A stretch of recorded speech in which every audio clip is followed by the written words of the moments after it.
Ok. Bueno, iglesia, ¿estamos listos? Bueno, el tema que vamos a tocar hoy, esta mañana, le he titulado Perfeccionados en la aflicción. Vamos a ver dos puntos prácticamente esta mañana. El primer punto, tocaremos sobre las aflicciones de Cristo. Cómo es que Cristo, habla la Biblia, que fue perfeccionado. Este es un punto muy importante, muy interesante, de cómo la Biblia habla de esa perfección, obviamente hablando Jesús como hombre, que Él tuvo que pasar por pruebas y tribulaciones. Entonces, y el segundo punto que quiero tocar, obviamente, es cómo es que esas tribulaciones, esas aflicciones que vienen en nuestras vidas, tienen que ver con el crecimiento y la madurez que Dios quiere traer a nuestras vidas. Padre, esta mañana queremos darte gracias por tu palabra, Señor, que es viva y eficaz, Señor. Y oro, Padre, para que pueda entrar a lo más profundo de nuestro corazón, de nuestro ser. Enséñanos, Señor, a través de tu palabra, que el consejo que tú tienes, Señor, para hoy, Señor, sirva, Señor, para salir adelante. Que cobremos ánimo aún en medio de las pruebas, en medio de las dificultades, Señor, y que tu palabra sea expuesta de tal manera, Señor, que derribemos aquellos argumentos falsos, incorrectos, aquellas nociones, Señor, que no son tu proceder, Señor, no es la manera en que tú obras en nuestras vidas, y que podamos atender, Señor, cómo es que tú, Señor, a través de las pruebas y de las aflicciones, Señor, tiene que ver tu mano, formando nuestra vida, Señor, formando nuestro corazón. Y que esta mañana podamos aprender de ti, Señor. Te doy gracias en el nombre de Jesús. Bueno, mis hermanos, si en algo podemos estar seguros el día de hoy, es que en el tiempo que nos resta de vida, de este lado de la eternidad, a todos nos vamos a tener que pasar por una cuota de sufrimiento.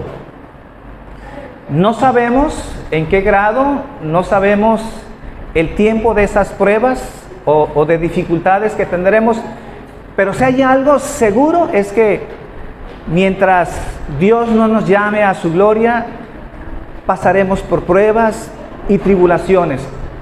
Lo curioso de esto es que casi siempre cuando hemos enseñado el Evangelio o como aprendimos mal el Evangelio, muchos teníamos la idea que venir al Señor, conocer al Señor es disminuir los problemas o no tener problemas. Pero esta mañana quiero que podamos aprender a través de las Escrituras que las pruebas y las tribulaciones son parte del instrumento de Dios que Dios usa en nuestra formación, de tal manera que siempre tendremos aflicción, tendremos prueba, porque esa es parte de nuestro crecimiento. Es decir, que no necesitamos estar mal. No es que a veces nuestra vida esté en pecado, que no estemos buscando a Dios, sino que puedes estar buscando a Dios, puedes estar muy bien, más sin embargo, tu vida, tu relación con el Señor siempre necesita y siempre va a necesitar crecimiento en nuestras vidas, nuestra formación. Y como Dios no quiere que nos estanquemos y como Dios siempre va a querer que tengamos fruto, si hoy das fruto, entonces, ¿cuál es el corazón de Dios? Que demos más fruto. Si tú te sientes conforme con lo que estás dando, bueno, Dios no. Dios siempre va a buscar la manera de dar más fruto. Entonces, siempre tendremos aflicciones, siempre tendremos pruebas. Y por eso es muy importante entender esto. Porque a veces cuando vienen las pruebas y vienen las aflicciones, casi siempre le echamos las culpas al diablo, ¿verdad? No, es el diablo el que está trayendo las aflicciones. Y entonces oramos pensando en que Dios nos va a ayudar, que Dios va a estar con nosotros, cuando la mayoría de las veces, si no es que todas las veces, tiene que ver Dios en medio de las pruebas, tratando con nuestras vidas. Y esta es una doctrina muy importante, pero por cierto, mal entendida, mal enseñada, de tal manera que reprendemos las pruebas, reprendemos las aflicciones, porque todo lo que tenga que ver con pruebas, dificultades, aquello que quebrante nuestro corazón, seguramente no es de Dios. Pero esta mañana queremos aprender que las aflicciones tienen que ver con Dios, tienen que ver con el trato de Dios que Él tiene para con sus hijos. Pero si hay algo que quiero establecer antes de empezar con el tema, es que cada aflicción, cada lágrima que tú derrames en tu vida, Dios no va a permitir que esas lágrimas sean innecesarias. Si hay algo que tú debes estar seguro esta mañana, es que las aflicciones y las pruebas por las cuales tú vas a pasar no serán en balde. En eso necesitamos descansar. Aunque de momento no entendamos y a veces la aflicción cause mucho dolor, si algo necesitamos estar seguros es que Dios no va a permitir que ninguna aflicción sea sin un propósito. Por eso podemos entender cuando la Biblia dice que todas las cosas nos ayudan para bien. Y cuando dice todas, incluye lo bueno y lo malo. Las cuestiones que nos hacen felices y también las cuestiones que traen dolor a nuestras vidas. Pero sin excepción, todas nos van a ayudar para bien. Pero primero, creo que nos va a ayudar mucho a entender cuáles fueron los sufrimientos de Jesús, el propósito que Jesús tuvo como hombre de ser afligido en esta tierra. Dice en el libro de Hebreos, en el capítulo 2, versículo 10, Hebreos capítulo 2, versículo 10, hay dos textos que quiero leer en esta mañana sobre el trato que Dios tuvo con su Hijo Jesucristo. Dice Hebreos 2:10, porque convenía a aquel por cuya causa son todas las cosas y por quien todas las cosas subsisten, que habiendo de llevar a muchos hijos a la gloria, perfeccionase por aflicciones al autor de la salvación de ellos. Subrayo, fuese perfeccionado por aflicciones el autor de la salvación de ellos. Entonces, el autor de Hebreos dice que convenía, era conveniente, era necesario que el Padre perfeccionase a Jesús, el autor de nuestra salvación, por medio de aflicciones. El otro texto se encuentra en Hebreos 5:7, ahí mismo, en ese mismo libro. Hebreos capítulo 5, versículo 7 al versículo 9. Y Cristo en los días de su carne, ofreciendo ruegos y súplica con gran clamor y lágrimas al que le podía librar de la muerte, fue oído a causa de su temor reverente. Y aunque era hijo, por lo cual padeció aprendiendo la obediencia. Y habiendo sido perfeccionado, dice, vino a ser autor de eterna salvación para todos los que le obedecen. Entonces, en ambos textos, en los dos pasajes que acabamos de leer de Hebreos, no solamente resalta el hecho de que nuestro Señor sufrió mientras estuvo en este mundo, sino que también observen que esos dos pasajes nos hablan que ese sufrimiento tuvo un papel sumamente importante en su crecimiento y en su desarrollo como hombre. Fue necesario de parte de Dios que los sufrimientos, las aflicciones que tuvo Jesucristo fueron parte de su crecimiento y de su desarrollo, obviamente como hombre. No estamos hablando como Dios, sino como hombre. Entonces, el capítulo 2, versículo 10, dice que Cristo fue perfeccionado por medio ¿de qué? de las aflicciones, y en el capítulo 5 dice, versículo 8, dice que fue debido a lo que padeció que aprendió la obediencia. Ahora, esto significa que en algún punto de su vida Jesús no fue perfecto, o que en algún punto de su vida Jesús no fue obediente. Por supuesto que no. Cristo siempre fue perfecto, Cristo siempre fue obediente. Por ejemplo, en la misma carta, capítulo 4, versículo 15, confirma esto que estoy diciendo, que obviamente Jesús fue un hombre perfecto. Nunca fue un hombre desobediente. Hebreos 4:15 dice, porque no tenemos un sumo sacerdote que no pueda compadecerse de nuestras debilidades, sino uno que fue tentado en todo según nuestra semejanza, pero sin pecado. Fue sin pecado. Y cuando dice que fue sin pecado, eso significa que ni siquiera tuvo ni un pensamiento malo. Ni siquiera se le pasó por su mente algún despropósito, algún pensamiento incorrecto, no solamente en obras, sino en su corazón, en sus hechos y en sus pensamientos. Jesús fue perfecto. Jesús entonces fue obediente desde su cuna hasta que Él murió. Sin embargo, fue por medio del sufrimiento que Dios lo capacitó para llegar a ser el autor de nuestra salvación. Por eso pregunto, por eso es muy importante estudiar las Escrituras. ¿En qué sentido Jesús fue perfeccionado? Si de momento hemos visto que Él fue sin defecto y sin pecado, ¿en qué sentido Jesús alcanzó la plena madurez? ¿Por qué estos dos pasajes que comenzamos leyendo dice que fue necesario que a través de las pruebas y de las tribulaciones Jesucristo, el autor de nuestra salvación, fuese perfeccionado?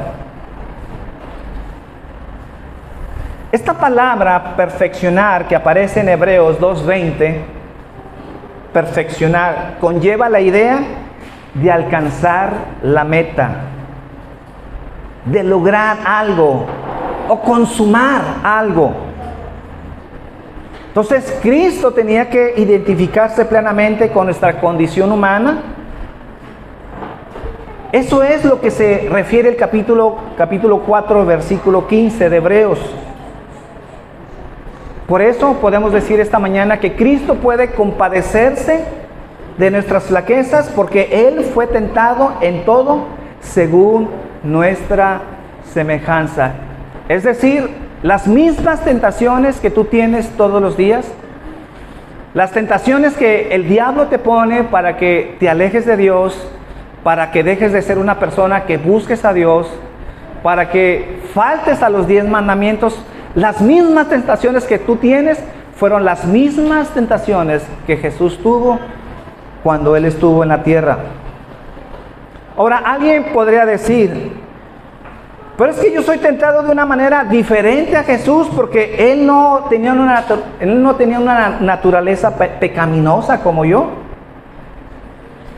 Por eso digo esta mañana que cuando Jesús fue tentado en el desierto fue una tentación real.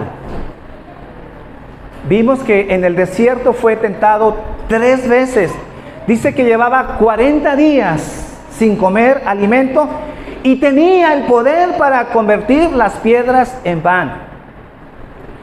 ¿Qué le costaba a Jesús, con esa hambre que tenía, poder convertir las piedras y poder comer? Claro que lo podía hacer. Fue una tentación real.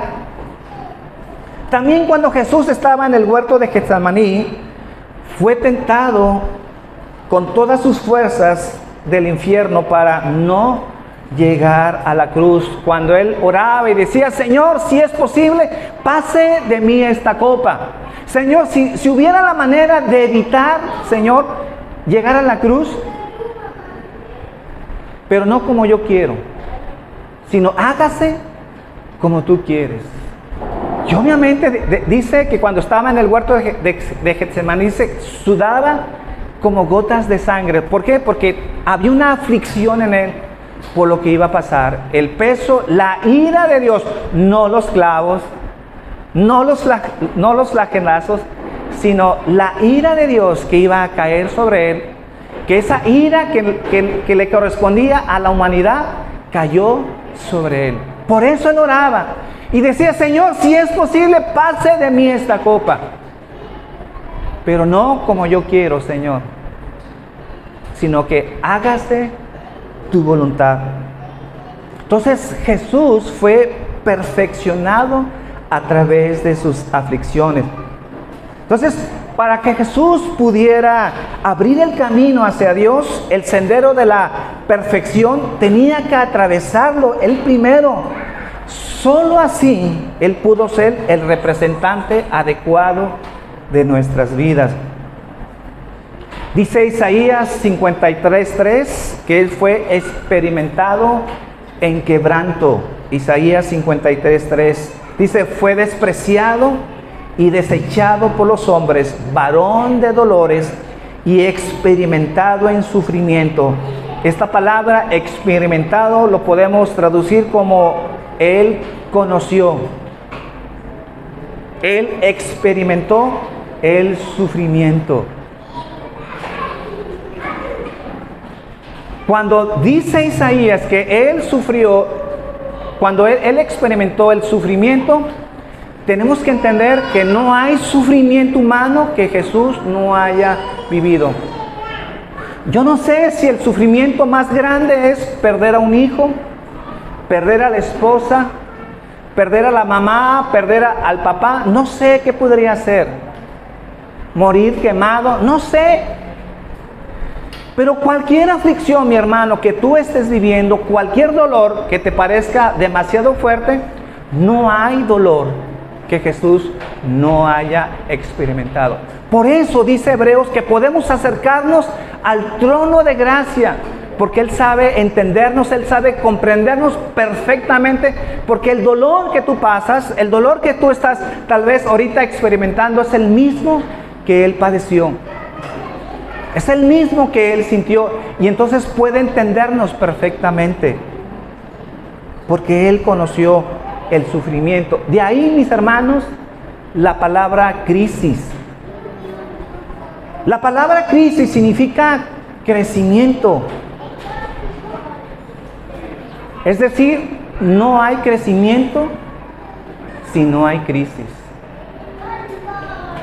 Por eso la Biblia enseña que cuando venimos al Señor, no debemos de creer y tampoco debemos de predicarle a la gente que nuestros problemas se van a acabar, porque esa es una mentira. Más bien, tenemos que entender que cuando venimos al Señor, una de las formas en que Dios trata nuestras vidas para crecer, para madurar, son las aflicciones, son las crisis. Entonces, cada vez que tú estés en una crisis, entonces debes de relacionarlo, que es el tiempo de crecer y es el tiempo de madurar. Por eso, mis hermanos, escuchen bien, hasta el día de hoy no hay una religión en donde un Dios sufre. No hay un Dios con cicatrices excepto en el cristianismo. Si ustedes observan todos los dioses, Buda, Confucio y los que ustedes quieran tener, ninguno como nuestro Dios que pueda compadecerse y entender nuestras vidas y nuestras situaciones. Porque obviamente cuando hablamos de dioses, cualquier Dios, son dioses que no han conocido el sufrimiento y no han experimentado el dolor. Pero en el caso del Dios del cristianismo, tenemos un Dios que se hizo hombre y pudo experimentar igual que tú y yo el dolor. Si hay alguien cercano que puede entender nuestro sufrimiento, es Él. ¿Por qué? Porque Él lo vivió. Esa es una gran diferencia entre todos los dioses que el mundo quiera tener, dioses grandes, dioses que alaban y exaltan, pero que no han experimentado el Dios de la Biblia, el Dios del cristianismo es un Dios que experimentó el dolor, y el sufrimiento.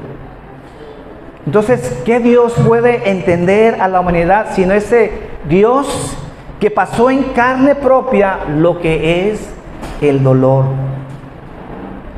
Por eso es muy importante, cuando la Biblia dice que Cristo aprendió la obediencia, no fue porque Cristo pasó de la desobediencia a la obediencia, porque esto no puede ser posible. Porque ya lo dije, Jesús nunca fue desobediente. Lo que Cristo aprendió fue el obedecer cuando obedecer implica sufrimiento. Esa es la parte que Jesús no conocía. Por eso cuando Hebreos habla de que Él fue perfeccionado a través de las aflicciones, era algo que Él nunca había experimentado en la eternidad. Jesús, siendo un hombre eterno, Él no sabía el dolor. Él no sabía lo que era la aflicción, el ser odiado, el ser escupido, el ser traspasado a través de los clavos. Saber lo que se siente cuando eres flagelado. Él no había experimentado eso. Pero cuando Él se encarnó, se hizo hombre, entonces Él pudo vivir como hombre y solo así pudo experimentar el dolor, y que es a través del dolor y de la aflicción. Por eso dice que Él aprendió la obediencia. Qué tremenda revelación. Obviamente que Dios sabe lo que es el sufrir intelectualmente, porque Dios todo lo sabe. No hay nada que Dios no pueda saber.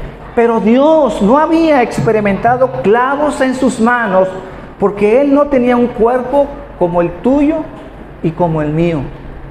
Hasta que no se hizo hombre, entonces pudo experimentar. Y a través de ser humano y a través de las aflicciones y el dolor, dice que Él aprendió la obediencia. Claro que Jesús era obediente, siempre ha sido obediente, siempre ha sido uno con la Trinidad. Porque ellos no saben del dolor, ellos no saben de la aflicción, ellos no saben del sufrimiento. Pero tú no puedes decirle a Dios que no te entiende. Tú no puedes decirle a Dios el dolor que tú estás pasando en tu corazón, porque Él lo ha vivido y Él lo ha experimentado. Sí le puedes reclamar a otro Dios que no sea el Dios de la Biblia, porque ellos no saben, otros dioses, lo que es el dolor. Pero mi Cristo sí lo sabe y puede entenderlo.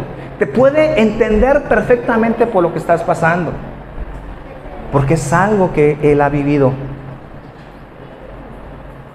Entonces, pregunto, si Jesús tuvo que atravesar el sufrimiento para alcanzar plena madurez, ¿cuánto más nosotros, que estamos llenos de pecado y de imperfecciones? Esto nos lleva al segundo punto, el sufrimiento y nuestra madurez.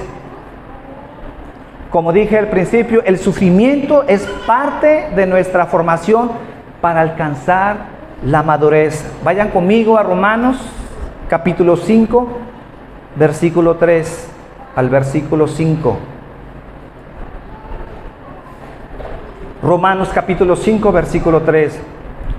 Y no solo esto, sino que también nos gloriamos en las tribulaciones, sabiendo que la tribulación produce paciencia, y la paciencia prueba, y la prueba esperanza, y la esperanza no avergüenza, porque el amor de Dios ha sido derramado en nuestros corazones por el Espíritu Santo que nos fue dado. Comienza diciendo aquí que nos gloriamos en las tribulaciones. Mis hermanos, no nos gloriamos porque somos masoquistas o porque nos gusta sufrir. Obviamente a nadie nos gusta sufrir, sino nos gloriamos, dice aquí Pablo en Romanos, porque es a través de la aflicción que viene la madurez a nuestras vidas. Aún las pruebas, como leímos el versículo 5, aún las pruebas es una demostración del amor de Dios. Dice el versículo 5, Romanos 5, 5, y la esperanza no avergüenza, porque el amor de Dios ha sido derramado en nuestros corazones por el Espíritu Santo que nos fue dado. Fíjense bien, las tribulaciones y las pruebas, aún cuando no nos parece así, es una demostración del amor de Dios. Es una demostración de cuánto Dios nos ama. Por eso los cristianos podemos tener una convicción muy diferente a las pruebas. No, como les dije, no porque nos gozamos en sí en el dolor, o porque creamos que el fin de las pruebas es el sufrimiento. Obviamente que no. El fin de las pruebas es nuestro crecimiento, nuestro desarrollo. Pero cuando sabemos que estamos en medio de las pruebas, es una manera de entender que sigue siendo el amor de Dios mostrándonos cuánto nos ama y no dejándonos como estamos o como somos. Dice Santiago en el capítulo 1, versículo 2, hermanos míos, dice, tened por sumo gozo cuando os halléis en diversas pruebas, sabiendo que la prueba de vuestra fe produce paciencia. Espero que hayan leído bien. No dice, gózate cuando estés en una prueba. ¿Qué dice? Cuando os halléis en diversas, en muchas. Es decir, mis hermanos, cuando a veces sentimos que estamos pasando una prueba difícil, apenas estamos saliendo cuando ya viene otra. Y no estamos saliendo de esa cuando ya viene otra. Y entonces a veces nos encontramos en medio de tantas aflicciones que pareciera que Dios no está en nuestras vidas. Pareciera que Dios no nos ama. Pero dice aquí Santiago, hermanos, tened por sumo gozo cuando os halléis en diversas pruebas.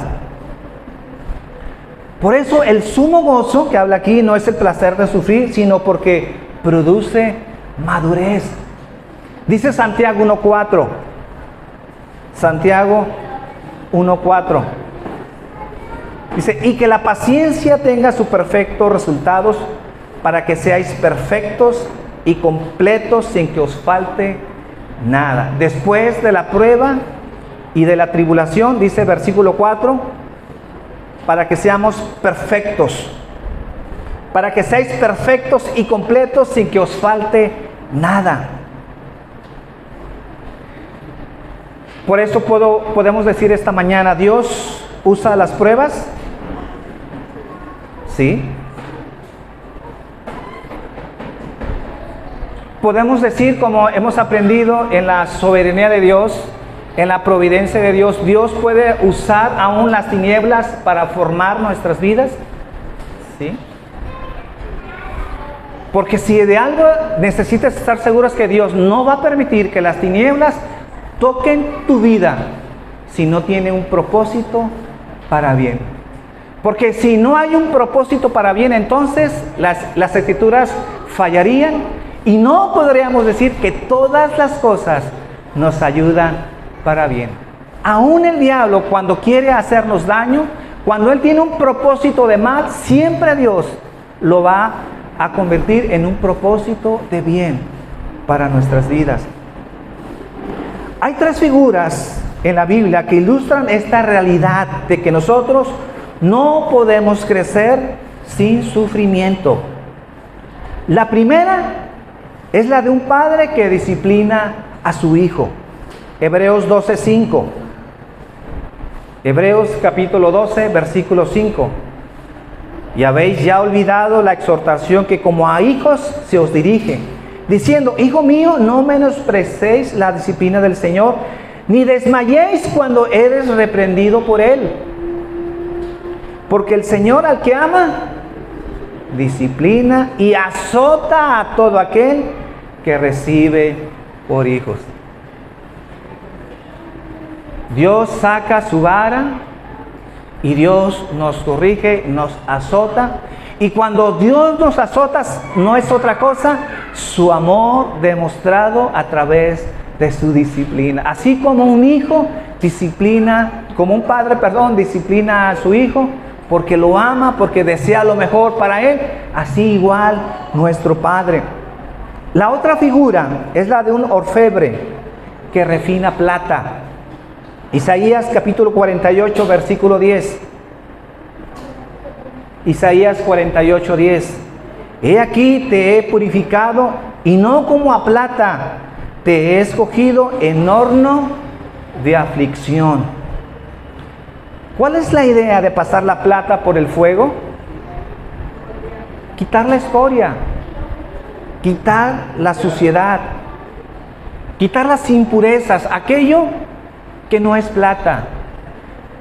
Y la manera en que el ofrebe hace esa limpieza es a través del fuego.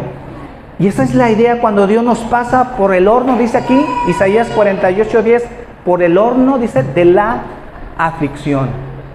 Es bíblico, no es antibíblico. Las aflicciones tienen que ver con Dios, no como muchos cristianos dicen, no, es que las aflicciones hay que reprenderlas, hay que orar para que no vengan, porque si hay aflicción, tiene que ver que estás mal, que tienes un pecado en tu vida. Seguramente has dado entrada al diablo y por eso el diablo te está zarandeando. Y entonces ten cuidado, acércate a Dios, acércate a la iglesia. No, porque no hay ninguna prueba, no hay ninguna aflicción que tú estés pasando que no tenga un propósito para hacerte creer. Aún sea el diablo, aún sean las tinieblas, aún sea el ser humano, ahí está Dios cuidando de que todas esas pruebas tengan un propósito. Ahí está Dios. Ahí está el ejemplo de Job. ¿Qué pasó con Job? Era un hombre que oraba. Era un hombre que le rendía culto a Dios. Pedía por los pecados de su familia, de sus hijos. ¿Y qué es lo que hizo Dios en un sentido general? Llegó el punto en donde, aunque Job era buen hombre y daba fruto, Dios quería que ahora aprendiera a dar más fruto. Ese es el tercer punto. La otra figura es la de un hortelano. Juan 15:1. Juan 15:1. Que de aquí viene el nombre de la iglesia. Yo soy la vid verdadera y mi Padre es el labrador. Todo pámpano que en mí no lleva fruto, lo quitará. Y todo aquel que lleva fruto, ¿qué dice? Lo limpiará. ¿Para qué? Para que lleve más fruto. ¿Qué hace el hortelano? Lo poda, lo despeluca. Pareciera que está matando a la planta, a la vid. Pareciera que eso, en vez de mejorar, lo está empeorando. Pero cuando el hortelano poda la vid, es con el único fin de que si estaba dando fruto, mi hermano, si tú estás dando fruto y tú crees que estás bien, excelente. Pero Dios va a llegar y te va a podar porque quiere que des más fruto.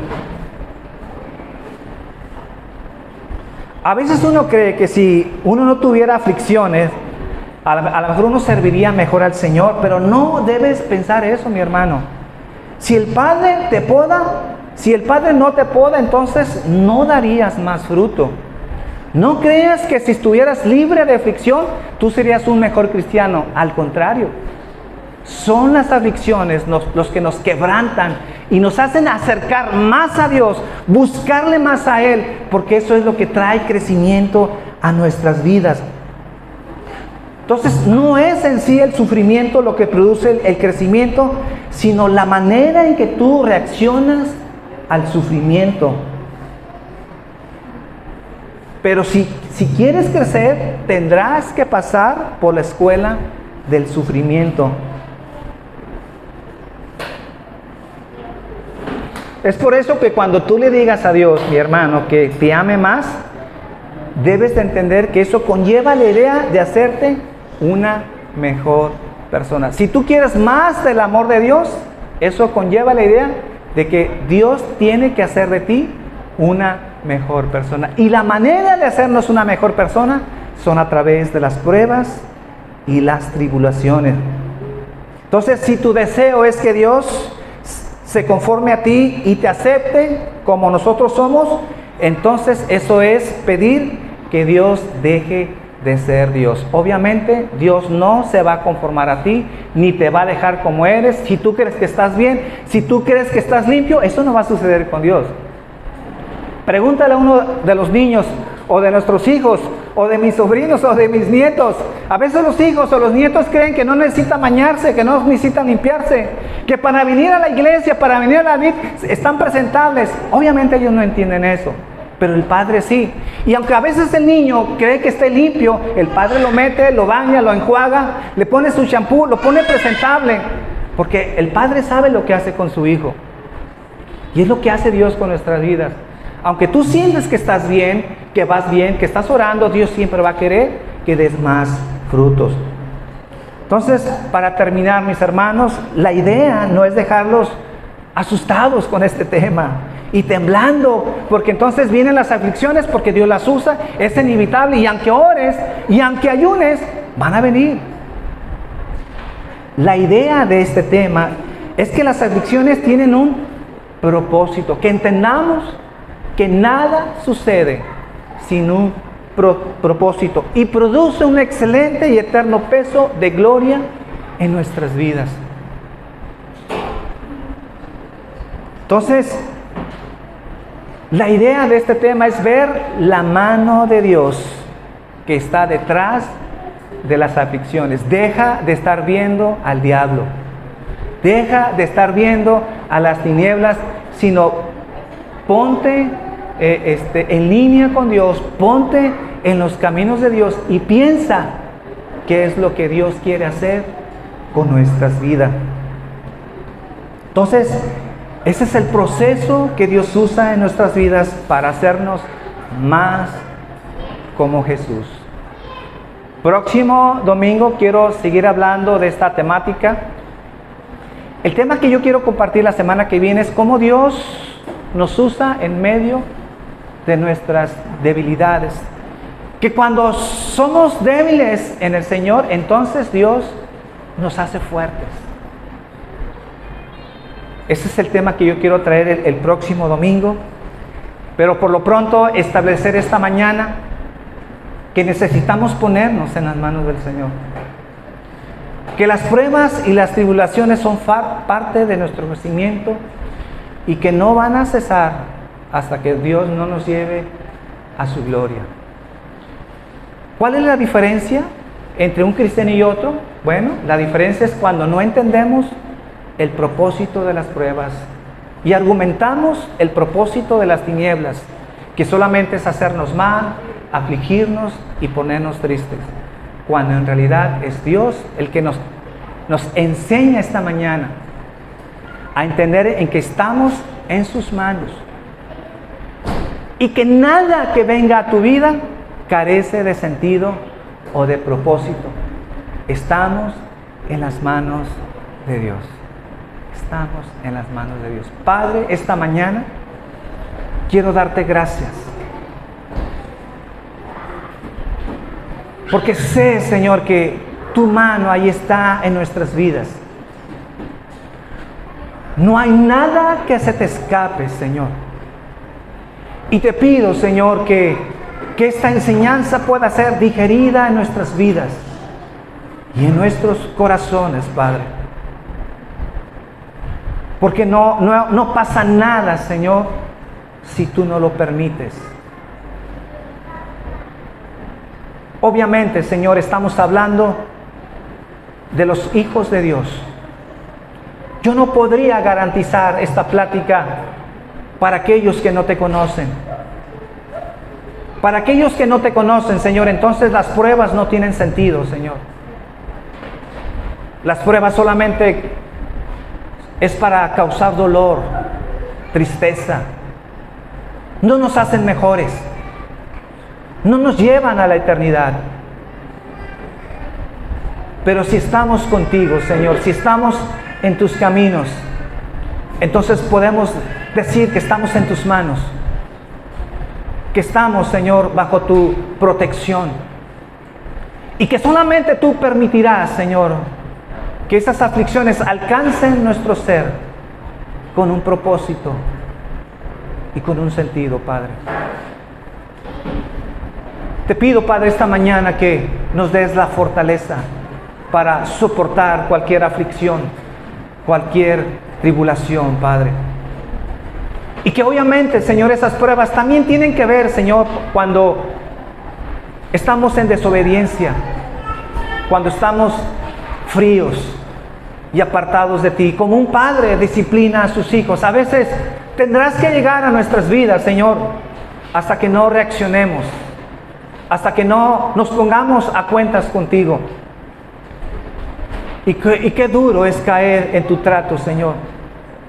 Qué difícil es tu mano, Señor, cuando tú disciplinas nuestro ser. Pero bien decía Jesús, Señor, en el monte: mejor entrar a la eternidad sin un ojo, sin una mano, Señor, pero estar contigo. Aunque obviamente, Señor, entendemos que es una enseñanza que mejor a veces pasar las pruebas, las tribulaciones, pero contigo, Señor, no lejos de ti. Y si hay alguien esta mañana, Señor, que no te ha conocido, alguien que está pasando por pruebas, pero no tiene sentido sus pruebas, Padre, que tú puedas tocar su vida y su corazón, que tú le llames, Padre, y que pueda ser transformado, que él pueda encontrarte a ti. Abre sus ojos, Señor, trae entendimiento, trae luz a su corazón, Padre. Señor, ponemos en tus manos nuestras vidas. Mi hermano, muy en especial, pon en las manos de Dios. Si estás pasando por un tiempo difícil, por un tiempo de prueba, sería bueno observar también si esa tribulación tiene que ver con una desobediencia. ¿Cómo salimos a veces de tribulaciones de manos de Dios? Cuando nos ponemos a cuentas con Dios. Ese tiene que ver con nuestras decisiones. Eso tiene que ver con nuestra formación, de regresar a la senda del Señor, de ser obedientes, de saber escuchar a Dios. Si tú eres hijo y andas en desobediencia, tienes que entender que vendrá el azote de parte de Dios, vendrá su disciplina. Y Dios tendrá que tratar con tu vida, porque es una manera de mostrarte que te ama y que no te va a soltar. Y una de las maneras de salir de esas pruebas es, obviamente, obedeciendo, regresando al Señor, pidiéndole perdón por nuestras desobediencias. Por eso aquí estamos, Señor. Yo sé, Señor, que cualquier prueba, cualquier tribulación, Señor, tú nos vas a dar la fuerza para vencerla, Señor. Así como se la diste a Job, que fue probado en extremo. Mas sin embargo, Él supo darte gloria. Él supo exaltarte, Señor. Y así nosotros, enséñanos a exaltarte en medio de la tribulación, Señor. Porque sabemos que seguramente ahí está tu mano obrando, Señor, para bien de nuestras vidas. Te damos gracias, Señor. Te damos gracias, Padre.